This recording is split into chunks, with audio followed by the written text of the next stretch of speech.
Welcome to the Manuchehri podcast. Over the last 30 years, it has been my joy to assist humanity in aligning with their magnificence so they may heal, discover their natural gifts, and communicate with loved ones living on the other side. May you also experience delight while we dance in the powerful, intuitive world of energy. Let's get going.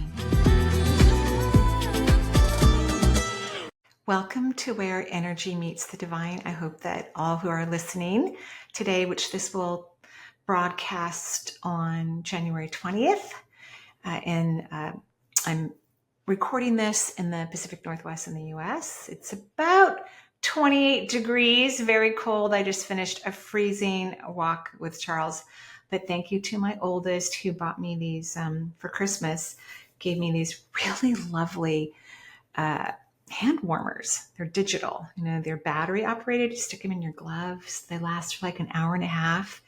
And I'm able to walk longer with Charles because I always put a coat when it's just cold. And so he can walk a long ways. He probably wouldn't even care if he didn't have the coat on, but he really is a good dog. If I say to him, short walk, that means one loop around the neighborhood, which is about a mile. If I don't say short walk, he knows, wow, it could be 2 miles, it could be 3 miles, just depending on how far I let him go.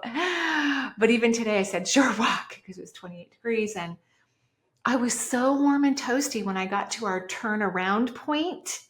I said, hey, do you want to go to the park? So he's a very happy dog right now, taking a little nap from our freezing cold walk. I wanted to talk to you today before I go to the phone lines, which means if you want me to answer a question, which I'm thrilled to do, you will need to go to energyintuitive.com or Manuchehri.com, that's my website, and go to the podcast page and leave a voicemail, which then will be uploaded to this platform that I record from, and I will answer your question. I will let you know that it takes me about 6 months to answer your question, and that is with me recording 2 podcasts a week. So just giving you a heads up, if you've got like a significant need, and you have to make a decision and you want my opinion, you're going to have to wait longer, so please don't get a surgery, especially an unnecessary surgery. And if you are on the fence about anything and you want someone's intuitive response and you could potentially wait 6 months, please wait. But yeah, it takes me that long to get through all of our questions. And I'm very grateful that we have that many questions. It makes me really happy. So I don't want that to stop. I really love it. But I wanted to talk to you today about free will. So free will is the strongest law in all of the universes, because we don't just have one universe. We have probably millions of universes. There's probably billions of realities that one can experience. There's no end to the co-creative process. It's just impossible for it to be just a one set of, we get one universe, we get 12 realities. It's unlimited, just completely unlimited. And part of that has to do with as your soul expands and you grow consciously, you're gonna have a lot more options and choices. Just like when people stop listening to their linear minds, they have a lot of choices. They have a lot of options. And so it's great to actually go, well, wait a minute. Ooh, if I raise my vibration about this particular need I have or a particular question I have, and I kind of stand out in the frequency of all that exists, what are my options? I recently decided that my yard could use a little bit of an upgrade, maybe some new grass in the front. And I've called one landscaper. And I really thought that was the only company. I thought that was my only choice because they use organic, products, soil and grass and plants and treatments and all of those things. And that's what I love. That makes me happy. But I wasn't too happy with a certain price point. So I was annoyed with myself, like, oh, I have to choose this one company when I don't know exactly how much it's going to cost, yada, yada, yada. And then I just relaxed. That's what you have to do when your mind says this is the only way, the only solution, or there is no solution, or when you have limited choices, I want you to know it's because you are not in a high enough frequency or vibration about it. And you need to get out of that vibration and frequency and wait, go get happy, think about something unrelated. And when I finally did that, which thankfully didn't take that long, I went, oh, I have so many options. I have so many choices. I have a friend who's a master gardener, for goodness sakes. So I have a lot of choices, and more ideas came to me, like a nursery that I love, maybe 45 minutes from my home, a little bit east of here, calling them and finding out who they recommend. So I'm excited. So that's what you want to do, is to recognize you have free will. And free will means that you don't align to the will of your logical mind. We have to do this because of A, B, and C. That's a limited aspect of thinking and feeling and behaving. You want to raise your vibration and your frequency so that you can be aligned to the divine. You want the answers and the solutions from the divine. And when you allow that to happen, you feel free, you feel empowered. When you feel like you have to make certain choices either quickly or these are your only options, you're not aligned with the divine, because there are endless amounts of solutions and options. Not that you're supposed to wait, because there are some people I've met over the years, I'm thinking of a few in my head right now, who do too much research, who have, scores of information and can't make a decision because they have too much information. That's also not high vibrational, because they're doing it out of fear. Well, this is scary. So that's scary. And they just keep researching and researching and researching. So you want to be in high vibrational frequency, which means you're aligned to the will of the divine. The entire spine from C1 to the tip of your coccyx is all about your will. And the spine is meant to be flexible. All those vertebrae are supposed to be moving and dancing and have kind of a fluidness to them. And you can kind of tell if that's not happening to you, if you can't do a back bend, that you've got, you need to practice. You need to get some fluid movement into those joints, into those vertebrae. So free will is fluid. It is high frequency. It is happy. It's fulfilling. You like the answers and the solutions when you're aligned to the divine, which is your true home, is the multisensory world. You are an irreplaceable part of God's source, creation, the universe, whatever word you like. I love the word God. So you are an irreplaceable part of that. You were created and birthed from the energy of God. And so when you let go and you surrender, you move into free will and you align to the divine. That's where you want your free will to be.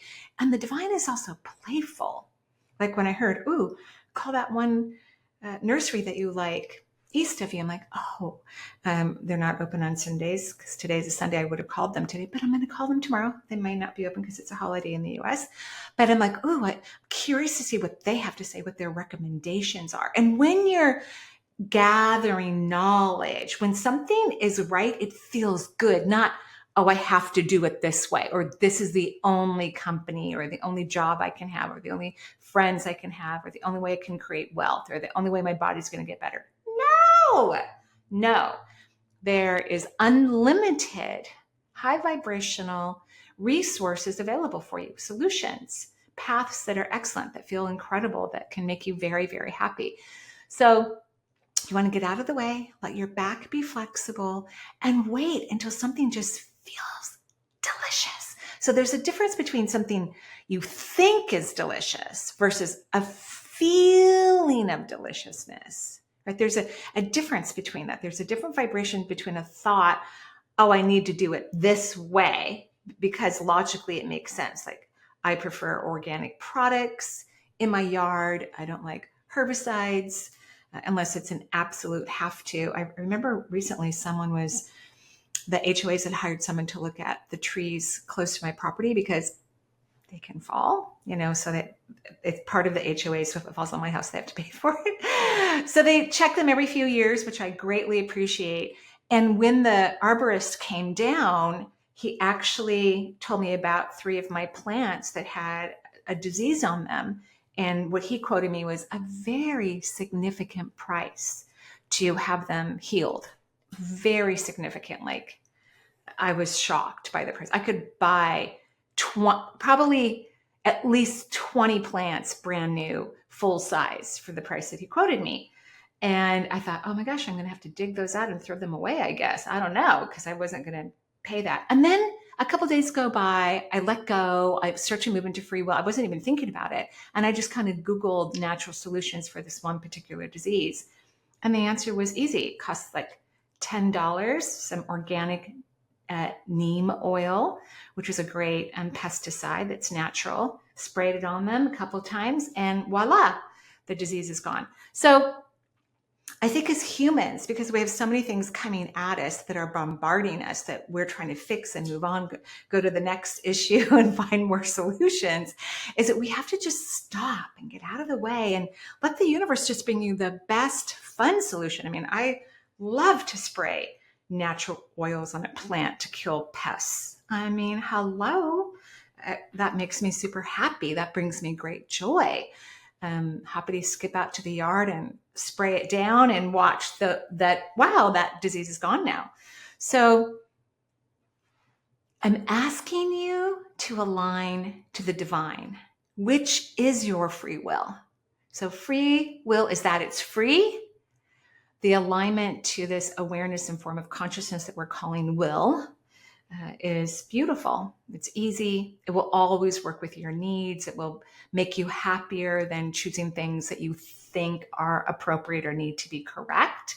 But you may need to give yourself some space, right? You may need to back out of it for a few moments, forget about it, not check off your list too fast, and just kind of wait for the universe to say something in a way, because the universe is always communicating to you. That never turns off, that never shuts down, the volume never goes low, but you may not be at a vibrational place where you can hear it. But if you let go and surrender and go and do some fun things and enjoy your life authentically, then you're going to raise your vibration. You're going to be able to hear, see, and feel what the universe has to say. And then it becomes fun. It's more of a journey of delight versus, dragging yourself through something that you don't want to be a part of or you're not excited about. Okay, so that's what I had to say. And now I'm going to go to the phone lines and do some answering of questions. Alrighty. Hi, Marie. This is Sharper Javier. I'm in Massachusetts. Hey, thank you for all you do for the human collective. You're awesome. The energy, kindness, and love you exude comes through the screen or the speaker every time I listen to you. Thank you, thank you, thank you. It's so beautiful and soothing. I love your format too. Hey, moving quickly here. A couple years ago, I suffered from a random severe fall at an outdoor event, and I had multiple brain hemorrhages. I didn't die per se, but as I proceeded through my recovery, I started really gaining memory back. Yeah. I had recall of a sense of peace and love and openness. Yeah. I don't remember being anywhere during my unconscious time in the ICU, but that's the feeling that I had. It was wonderful. Yeah. As 2 years have passed through my recovery, that feeling has faded. It's a faint memory. It's like reading a really good book or watching a really good film and kind of remembering bits and pieces of it. Here's where I'm going with it. I really feel in my heart of hearts that this was a universe redirecting me. I was too far off my path. I wasn't doing drugs or anything like that. I was just off my path, holding myself back. And I'm here for much bigger and better things. Better things for helping people. I'm 50 years young, and I feel there's so much more for me to do. I love unconditionally. I'm not perfect. I delve into negative, vibrations, but I've learned how to recognize those, try not to absorb them from others, and turn it around to get those positive vibes going. I'm surrendering to my guides, my higher self. I'm really listening for guidance, and through that, I was led to you and other energy and spiritual workers. Here's my one question, and I respect the ask about one question. Can you connect to my energy? Have your guides talk to my guides, because I know that's how it works. I love that you do that, and you explain to us how you're talking. Am I doing the right thing, keeping myself just completely open and surrendering, and waiting for the guides to take me where I need to go? Any guidance, insights I'm overlooking that you have for me around my journey that can help me or anyone else listening to this question is very, very welcome. And thank you so much. I'm sending lots of love and light to you and to all those that are listening to your podcast and to the whole collective. So ciao. Thank you. I really appreciate you. Thank you, Javier. And I'm so grateful you're okay. That's scary to have that fall and those hemorrhages and go to the critical care unit, ICU. Scary. So thank you. I'm so grateful you're still here with us. It's great news. I think you had like a mini near death experience. And I mean mini, like you weren't technically dead, but you were so unconscious. And I think your body got hit so hard. It's like part of your energy went kind of vertically outside of you.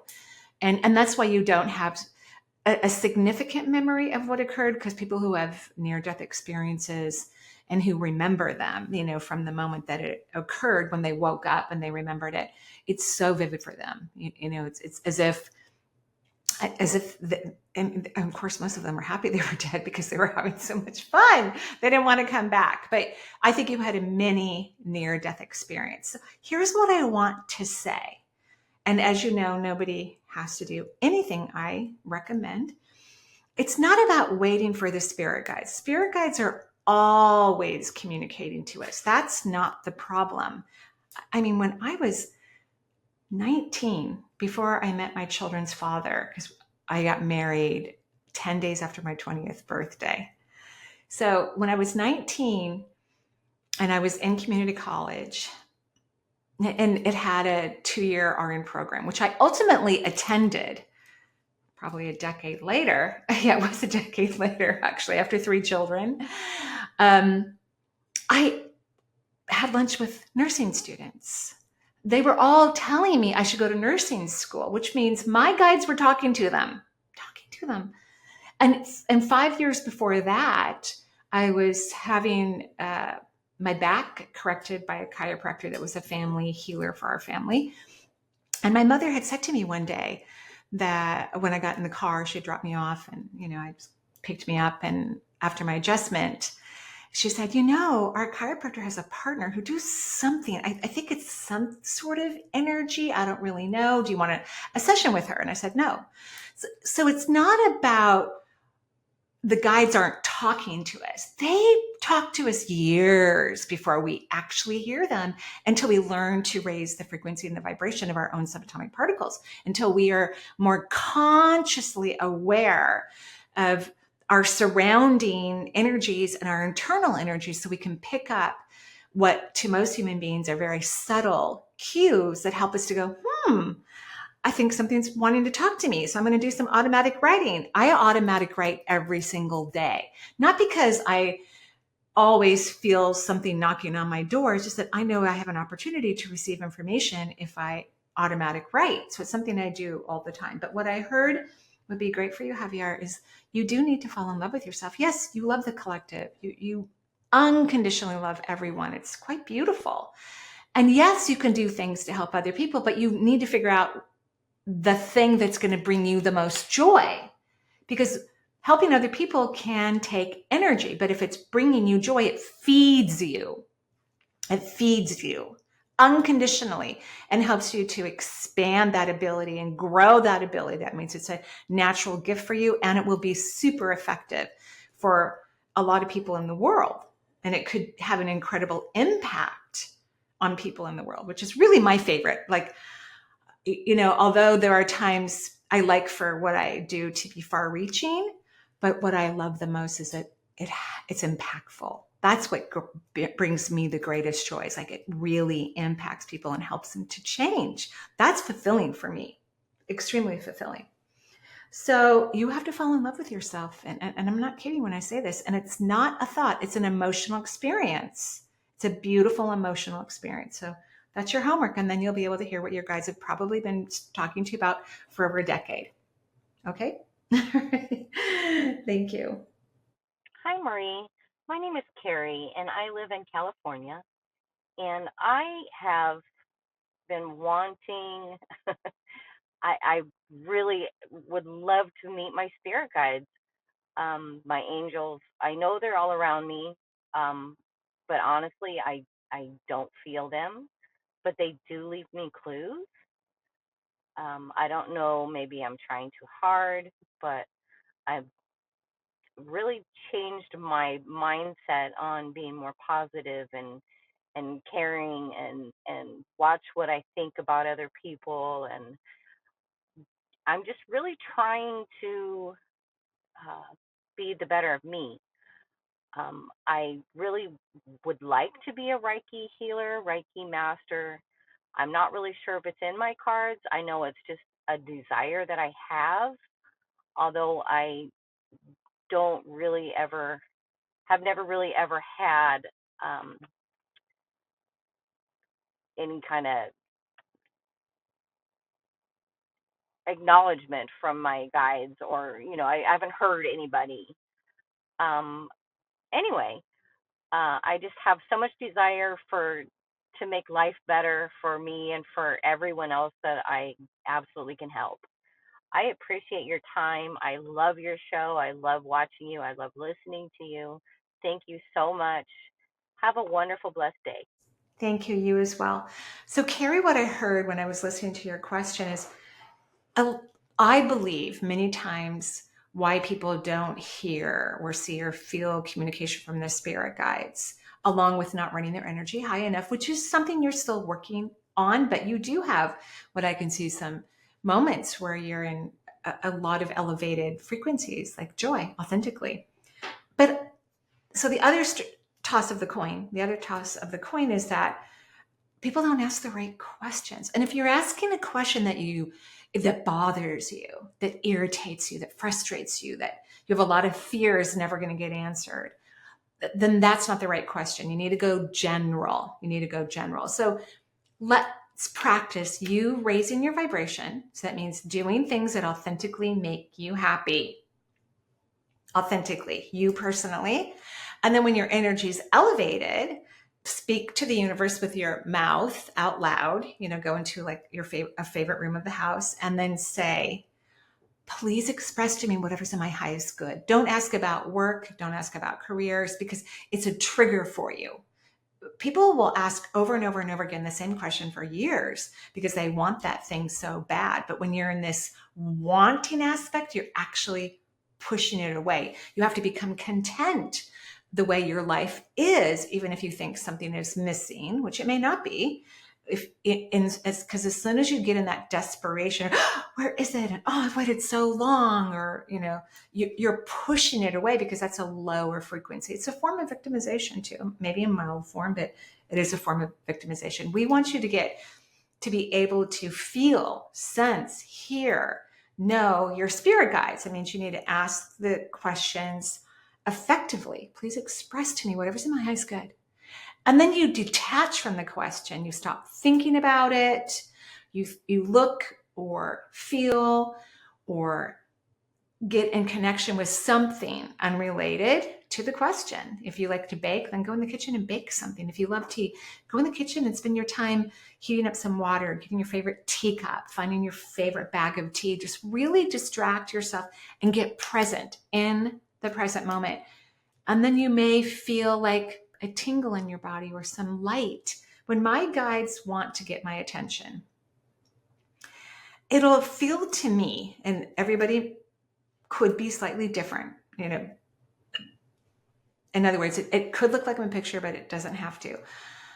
All of a sudden, wherever I am, but I'm present a lot, which makes me available. I'm available for a communication because I'm present quite a bit. I like my life. I'm happy. I choose to be present more so than not. But I could be just putzing around the house, and all of a sudden, it'll feel like the house got very quiet, and as if the space around me expanded, like it got bigger. And that's a sign for me. I'm like, oh, does the universe want to talk to me right now? And then I will make a cup of tea because I love tea and go sit on the couch, quiet my mind even further, and wait for information. I might do some automatic writing. All right. I hope that's helpful for you. Yes. It's the question and how you ask it. Hi, Marie. This is Tina, and I have something wrong with my belly button. And it's almost like whatever happened overnight. It's almost like an insect bite, and it felt like an insect bite. I could feel the bite, a raised portion in my belly button. But after that, I've had problems with my skin. I've had it looked at. Right. It's discolored. Done all the right. It was itching intensely. It's starting to let up some, and this has been 3 or 4 years ago. Thought I might have skin cancer because I was the tanning bed queen for like 40 years. So I saw the dermatologist, and they think it might be eczema. It's Yeah. puzzled all the doctors and everything. I was wondering if you have any ideas. Thank you. And I just love you. I'm the biggest fan. Your book, I love your voice. I love your book. Thank I can just listen to it over and over. I think you're fascinating. you. I love listening to your podcast. Thank you for everything you do for the world. You're such a joy. Oh, thank you so much. I really appreciate all your love and kindness. So, Tina, I don't think it's eczema because it would have spread more by now and wouldn't be just in this one spot. You know, one of the things about our medical doctors, and I love physicians, I love modern medicine, I love holistic medicine, obviously, I love energy medicine tremendously. But, you know, if someone needs a triple bypass, I'd rather they go to a skilled surgeon rather than doing energy work only to heal a triple bypass. If they've got 3 arteries blocked, I mean, we need to do something pretty quick. But I think having even energy work before surgery, after surgery is great. At any rate, I don't know why I said all of that exactly, except for modern medicine doesn't have, they've, unfortunately, medical school sucks, in my opinion. Not overall, but it has key areas that are unhealthy. As I've said before, no doctor should be taking care of a patient without decent sleep and food and recovery. So when we have all of our interns in training, it's like they're training for a war zone. I mean, it's just horrible and unhealthy. And then we wonder why modern medicine isn't as holistic as it could be, because we think it's okay to work when you're exhausted doing one of the most important jobs on the planet, you know, to help save another human being's life. So anyway, doctors are not required to study nutrition. The best medical schools offer 3 weeks of nutrition. Naturopathic physicians study nutrition for 4 years and down to the cellular level, very deep, like an internist, but even more. They're just incredible in their knowledge. So I think you have like a triple thing going on. I do think you need some near infrared and red light. I highly recommend that. But as people chronologically change, their skin breaks down. Unfortunately, collagen breaks down. People get weird stuff on their skin, from age spots to bumps and lumps to thin skin. I mean, it's just unfortunate. It's one of the things that happens due to hormonal changes. If we didn't have drops in our hormones, we wouldn't have a change in our skin. A lot of things wouldn't happen to humans if their hormones stayed as they were in their 30s. We wouldn't have probably 80% of the diseases that ultimately come into someone's body that takes their life. We wouldn't have those. So skin is affected by hormones. So I do think you should only take bioidentical hormones, but I think some near infrared and red light therapy will help a lot, because it will start feeding the layers of your skin in the dermis so it can start to heal. Energetically, what affects the skin is not allowing the divine to love you to the level that you deserve. So learning to take that into your body, it comes in through the crown. That's what governs all the skin on the body, deep into the tissues. If you could do that, that could help a lot. But near infrared and red light therapy, as I've said many, many times on the show, because it feeds the ATP in the body, which is modern medicine's perception of energy. But it's energy. And when you have enough energy, especially feeding the mitochondria in the cells, we have cellular health. So that's what I think. That's what I think. And you never have to do anything I say. Okay. I wish you the best of luck. Hi, Marie. This is Maarit calling from Helsinki, Finland, North Europe. I have a little bit of a mystery in my hands. Something that I've been trying to solve for the past 20 years without succeeding. So maybe you are the right person to finally give me the answers I'm looking for. I hope so. My question isn't anything bad or something really heavy. It is about my aura. When I was 21, I had an aura photo taken of me. My aura ended up looking so weird and so unusual that not even the man who took the picture was able to tell me what it actually means. My aura is golden in color, and it has these gigantic golden orbs in it. These are not regular spirit orbs, because I do know how regular spirit orbs look like. If a regular spirit orb is like size of a golf ball, These are like size of bowling balls. Yeah. There are 6 of them, and I have a feeling there should be 7 of them. They arch over my head from left to right. Ooh, that's cool. These equal-sized golden orbs around my head. Orb number 1 is missing. Orbs from 2 to 6 are already there. And the orb number 7 is almost complete. It's kind of like leaking out a little bit, like taking its final form.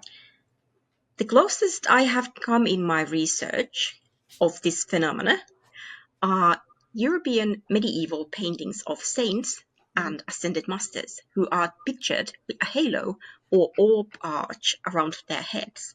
This is exactly how my aura looks like. However, I do not feel like being a saint or an ascended master. I have a feeling like this is something else. What are these golden orbs in my aura? What do they actually mean? And is there any particular reason why I feel like there should be 7 of them? Okay, great question. First and foremost, I would never pay attention to the pictures that are taken of a person's aura. We don't have the technology to be able to grasp such a huge, beautiful structure of light that surrounds the human form that actually is meant to extend 3 city blocks in every direction, below you, above you, from side to side. So there's no way in heck any technology we have can capture with any accuracy an aura. Not only is the aura enormous, the biggest part of real estate that surrounds the human body, but each layer of the auric field is very unique, has its own color structure. It's very, very unique. So orbs are beings of light who come and go. They don't just stay. I mean, they could, I guess, stay in someone's auric field. I mean, that when they take a picture of you, it's one picture in that moment. If you've had pictures since, do you still have 6 orbs at the top of your aura based on the picture that he took, which would be a very limited expansion of your auric field? I find it interesting. I mean, I love the conversation, and yes, we're going to talk about lovely things, but I think it's interesting you got so logical about this. And this is really the question. It's crucial for you to stop being logic about energy. It's not a logical thing. It's highly intuitive. It's extremely creative. It is blessed by the divine. It's very sacred. I think having beautiful orbs in your aura field is an excellent sign of your ability to be multisensory, something you haven't really looked into. And so when you read something that talks about divine masters, I would take it as a compliment and a positive reflection of yourself and your energy system, your capabilities. But yeah, I don't think anyone should waste their time. This is just my personal belief with people who take pictures of the aura. It's a very complicated piece of energy. It's beautiful. It's amazing. It's incredible. It's vast. And I don't think anyone yet on earth that I know of or heard about or read about can even capture 10% of its unique qualities. So I would just avoid that. But you could focus on the orbs. Again, focusing on the number, not important, unnecessary, a waste of your time. Start looking at this from an intuitive perspective and see what comes to light for you. Clearly, the universe wants to get your attention about this because you're still focusing on it 20 years later even. But you need to look at this, feel it, experience it from an intuitive perception, not a logical, linear perception. All energy cannot be answered through logic, ever. It's not meant to. Humans are not even supposed to use their logical mind for most of their interactions in their life. It's a small percentage of our life that we're supposed to use logic. Intuition is 1,000 times more accurate than logic. So I'm excited for you to have a different experience with this and not look at this as like a math project, but a way for you to get out of your head, to detach from overthinking, and to be present to the beautiful orbs that have graced your aura, at least at that day. Right? Okay. Hi, Marie. This is Rocco from Northern Virginia. I know you. I'm quitting my job and moving to Florida in the fall. My back is getting worse, and I'm having a hard time walking. I'm currently in physical therapy, and I have another appointment with you in 2026. Great. What advice do you have for me? Thanks. Hi, Rocco. I know you because I know your family. Other than your son, I don't believe I've ever met your son. Son-in-law, yes. Daughter, obviously your wife, and you. And because you and your wife came to a Greece retreat, and that's where I met you. And you had back issues then, and I'm going to tell you the very same thing that I've probably told you in every session. And now that you are quitting your job, I know you guys have already moved to Florida, so this is good. Now that you're quitting your job or you've quit it, perhaps you can focus on what I'm telling you. But I also think if you didn't let your son move with you guys, that's going to help a lot. So the reason why you have so much pain in your back, and hopefully there's a skilled chiropractor somewhere for you in Florida, is because you don't know how to stop caring for others or helping them. You're a very kind soul. I'm sure your company that you work for never wanted you to leave.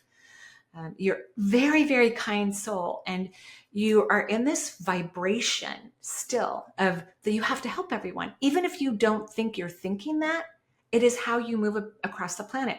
So you're too nice, you're too kind, and you don't set boundaries, meaning you don't say no.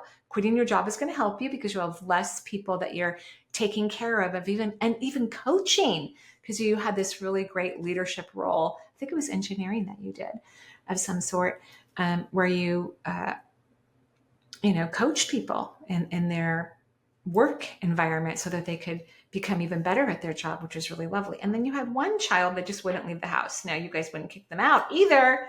But, when we over nurture our children and they're not really helping out in the family and they're of age, beyond of age, that's not setting a boundary either. So I think you guys moving away solve a few problems. But emotionally, what you're going to have to feel is that everyone's going to be okay if you set a boundary.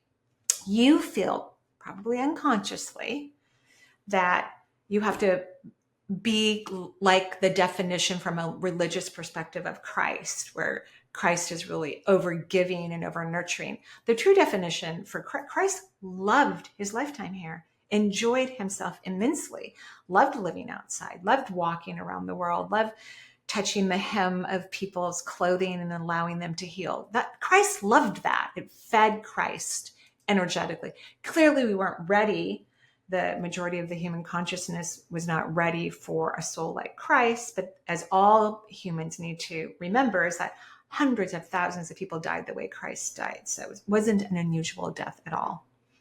So you have to get out of your old perception of Christ energy that you give of yourself. So what happens is you deplete your energy. And when people deplete their energy, particularly in the lower back, it means that they're overgiving. And notice how yours is now expanding. You probably overgave before you left your children, your grown adult children, one married already. You probably overgave. And so what happens is even when you get an adjustment and you get energy work and it starts to get better, because you're not setting healthy boundaries with yourself. You have to set them with yourself. Then the structures in the lower back don't stabilize and they become weak. And so when you get a healing of any kind, it doesn't last very long and it can't build. So you have to set boundaries. And this is about you having conversations with yourself, deciding what makes you happy. Just like my kids who live in Washington were not too thrilled that I didn't host for Thanksgiving or Christmas. I was in North Carolina with one of my other children for Christmas. Her husband made us a lovely spaghetti and meatballs dinner for Christmas Eve, which was precious.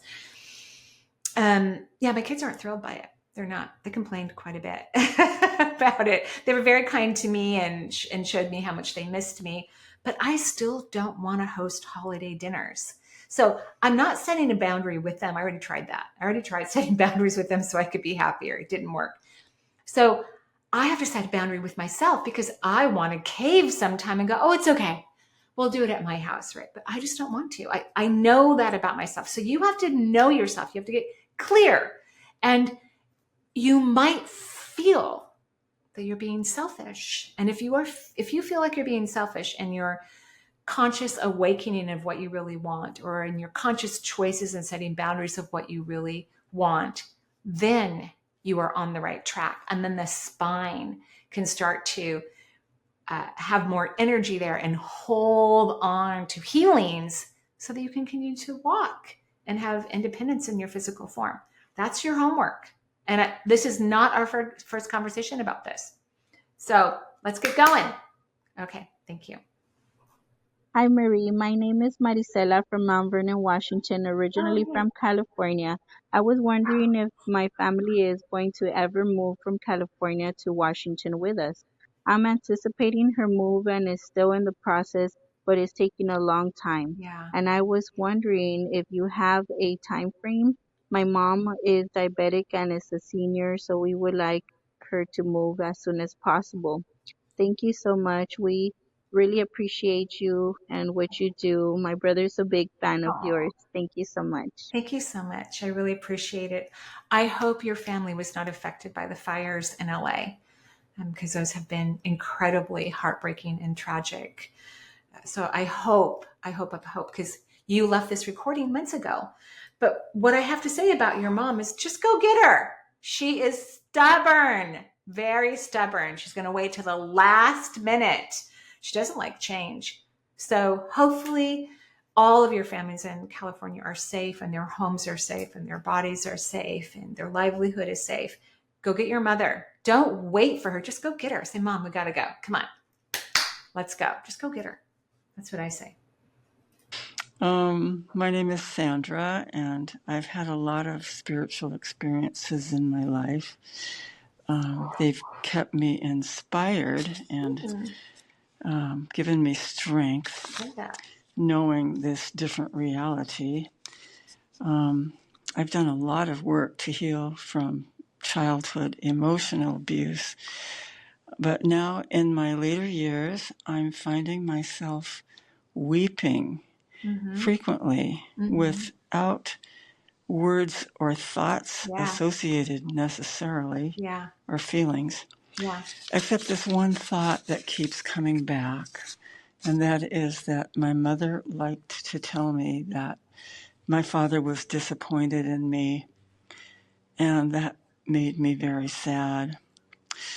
I'm wondering what he really thought, I don't know, back then, and what he thinks now. Okay. I loved him very much. Yeah. He was never mean to me like my mother was. But so any insight you have would be appreciated. Thank you so much. Many blessings to you. Thank you, Sandra. And the grief that you're sharing right now is my favorite type of grief. I think it's a very high vibrational grief, and there's no way in heck your brain's ever going to be able to figure it out. So when people just have spontaneous weeping, it's coming deep from the soul. There's probably something from a previous lifetime is finally feeling the freedom to heal and let go. It's really quite beautiful and very empowering. So your mind does not have an accurate perception of it or picture. And please do your best not to be victimized by your childhood any longer. It's gone. It's completely gone. Your father tells me, I know you really liked him a lot, but he tells me, and I apologize for swearing. I'm not going to actually say the swear word, but everyone's going to know what I'm saying, that he was an a-hole. That's what he says. Because he said, I should have never allowed your mother to treat you the way she did. That's what he says. He doesn't want you to think about any of your perceptions of what your parents thought of you then, or, that's a waste of time and energy. It doesn't matter what other people think about us at all, ever. But he says now he only thinks of you as a beautiful divine light of incredible frequency and vibration. He loves looking at you, he loves watching you. So you're grieving something very ancient. It's something to celebrate. This has nothing to do with your childhood. And try to find the good things in your childhood only. You've already spent decades focusing on all the negativity of your childhood. Stop that. Everyone picks their parents for really good reasons. And if we can hold on or identify that reason, that's the only thing we should be focusing on and running our frequency on, especially if we've done a lot of internal work. It's critical, just critical. So that's my thoughts. I'm wishing everyone a beautiful and wonderful day wherever you are in the world. And Happy Martin Luther King Day, which is tomorrow in the US. And if you're celebrating a special holiday around the world, I wish you many joyful moments in that celebration. Bye-bye for now.